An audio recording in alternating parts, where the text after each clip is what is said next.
Hi, this is Gary Ellis, and I wanted to just stop for a moment in the middle of a project I'm doing right here to recommend something to you that I found one of the most helpful guides I have ever invested in learning how to correctly interpret your own dreams and the dreams of others. Now, I've been in ministry for 50 years as pastor and on missions and a Bible teacher, involved a lot in creative arts ministries as well, and actually, for the last several years, involved in what's been termed prophetic ministries and participating in that.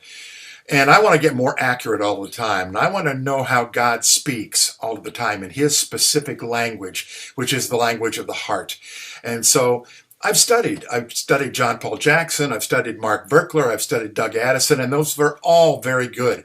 But the most practical, the most helpful I have ever found is Vonda Brewer's Dream Quest. You owe it to yourself to get Vonda Brewer's Dream Quest book, full of examples of what this looks like in real life. Really helpful ways to simplify the whole process of interpretation.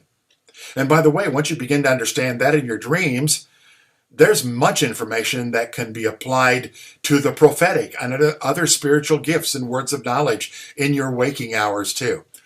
So you owe it to yourself to get a copy of Vonda Brewer's Dream Quest. You will not be unhappy with it.